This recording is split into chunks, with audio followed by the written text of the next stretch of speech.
Gir Gadhada Dhokadva Tulsishyam road પર રાવલ નદી કિનારે આવેલ બાપા સીતારામ મઢોલી ખાતે ગુરુ પૂર્ણિમા નિમિત્તે ધાર્મિક કાર્યક્રમોનું આયોજન કરવામાં આવ્યું હતું, જેમાં સત્યનારાયણ ભગવાનની કથા તેમજ સમૂહ પ્રસાદનું આયોજન કરવામાં આવ્યું હતું, જેમાં ગામના આગેવાનો તેમજ બાપા સીતારામ યુવક મંડળના સ્વયંસેવકોના પ્રયાસથી દર વર્ષની જેમ આ વર્ષે ગુરુ પૂર્ણિમા મહોત્સવની ઉજવણી કરવામાં આવી હતી। બલદાણીયા હિંમત ઠાકોરભાઈ ધોકડવા ગામ ધોકડવા ગીરગઢડા તાલુકા જિલ્લો ગીર સોમનાથ।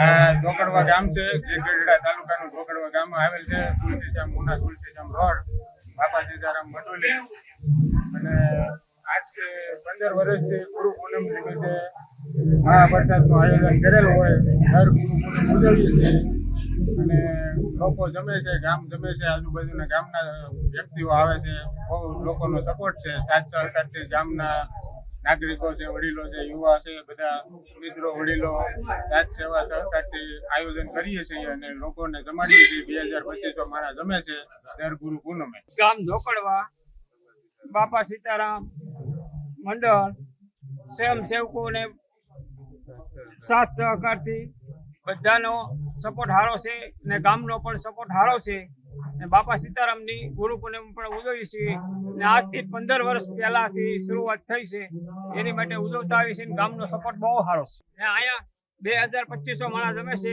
દર ગુરુ પૂનમનું ને બાપા સીતારામનું આયોજન બહુ સારું થાય છે ને સૌનો સપોર્ટ સારો છે। સ્વયંસેવકો બધાય બહુ સપોર્ટ આપે છે ને બહુ સારું છે। બાપા સીતારામની મઢી છે, ઉના તુલસીશ્યામ રોડ ઉપર આવેલી છે।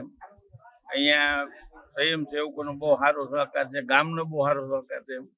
જેટલું હોય એટલું ગામ આપે એમ 15 વર્ષથી ઉજવાય છે અને ધામધૂમથી ઉજવાય છે ભાઈ। અને ગામનો બહુ સહકાર કરતા કામ માણસો છે એનો બહુ સહકાર છે ભાઈ। આ રિયાઝભાઈ છે, નાનીભાઈ છે, હિંમતભાઈ છે, બધા બહુ મહેનત કરે ભાઈ। કરચનભાઈ છે, ભોલાભાઈ છે, તંગ તોડ મહેનત કરે છે અને બહુ સારું કામ હાલે ભાઈ અમારે। અને 15 વર્ષથી એક જ ધારો આવું 2500-3000 માણસ જમે છે અને બાપાની દયા છે ભાઈ।